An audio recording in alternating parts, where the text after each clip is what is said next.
Hola, vamos a empezar las clases. El tema, la pedagogía tradicional. La pedagogía tradicional abarca una serie de aspectos históricos que abarcan desde la Grecia clásica hasta entrelazarle con el Renacimiento y la Revolución Industrial. Dentro del contexto histórico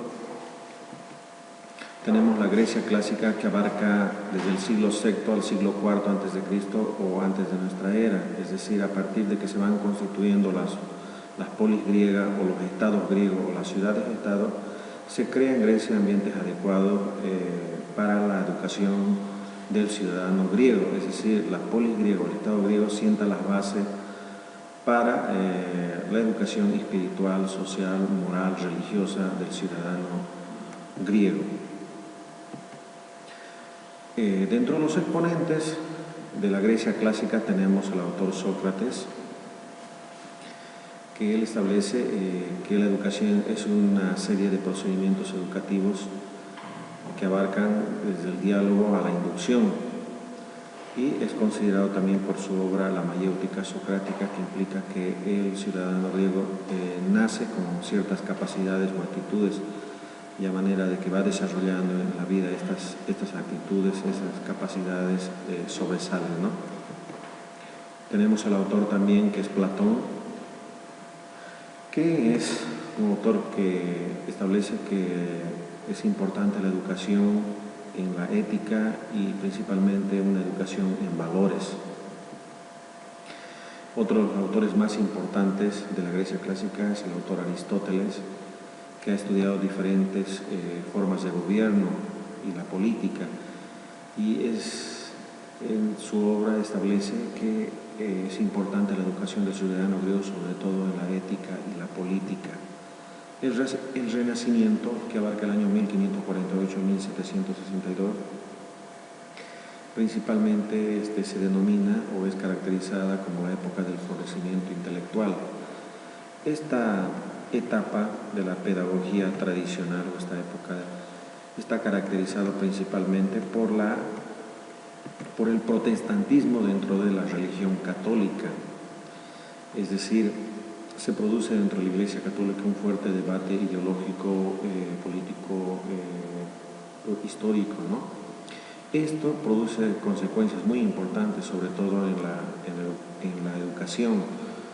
Es a partir, por ejemplo, de estos debates ideológicos, políticos internos en la Iglesia, que la Iglesia católica crea la Fundación de Jesús por Ignacio de Loyola, y como consecuencia de eso se aperturan escuelas y universidades católicas, ¿no? Es decir, cristianas. Entonces, es a partir en esta época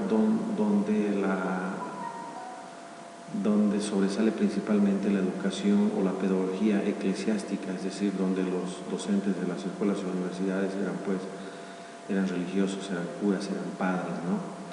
La educación que se impartía tanto en las escuelas o universidades cristianas seguía un procedimiento, un patrón que estaba establecido en la obra didáctica magna del autor Juan Amos.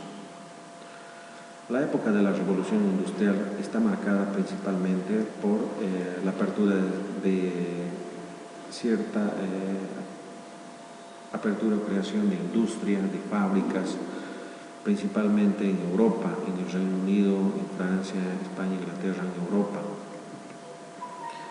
Es decir, a manera de que estas ciudades se van desarrollando y surgen diferentes medios de producción, en la producción, entonces surge la necesidad también de capacitar a esos ciudadanos. Es por eso que se van abriendo una serie de escuelas e institutos y empiezan para educar en los diferentes oficios o profesiones. Esta época está caracterizada por la expansión de la cobertura educativa a todas las clases sociales. Esto como consecuencia del incremento del número de asalariados, potenciales consumidores y la creciente industrialización en Europa. En cuanto al paradigma educativo, el rol del docente, uno de los ejemplos más representativos es la famosa clase magistral, donde el docente es activo, es autoritario.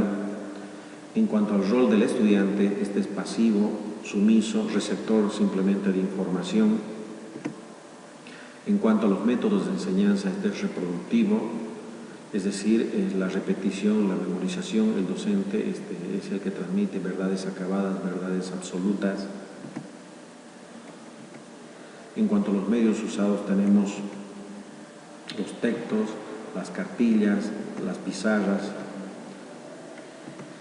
Podemos decir que la pedagogía tradicional surge una vez que los estados, se constituyen los estados liberales, principalmente en Europa, en el Reino Unido, España, Francia. Es decir, como consecuencia del avance también tecnológico. Es decir, en resumen se puede decir que la pedagogía tradicional surge cuando se constituyen los estados liberales. En Latinoamérica principalmente, a manera de que se van constituyendo los estados liberales, surge la necesidad de crear sus propios sistemas educativos. Es decir, que los países, una vez que se constituyen y logran su independencia, después de la época de la colonia, empiezan a copiar los modelos educativos europeos. Principalmente en Bolivia, una vez que se constituye el Estado liberal o el Estado republicano, entonces surge la necesidad de crear un sistema propio educativo, y para eso se fija los ojos, es decir, se trata de copiar modelos educativos europeos. Si bien es cierto que la pedagogía tradicional fue introducida ya por los españoles durante la época de la colonia, tenemos algunas experiencias educativas. Uno de los más representativos durante la época de la colonia tenemos el Colegio de Caciques del Cusco, fundado por John Frías, que formaba parte de la Compañía de Jesús. ¿En qué consistía este Colegio de Caciques del Cusco? Este era una especie de internado donde se reclutaba desde muy temprana edad, desde los 4 años, a la élite indígena, es decir, a los hijos de los caciques.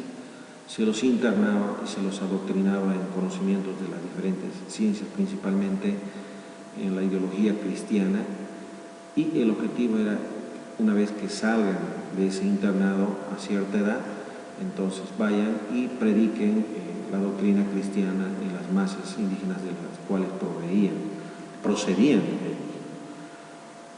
La finalidad o el objetivo de este colegio de caciques era pues combatir la idolatría. Bueno, muchas gracias por su atención.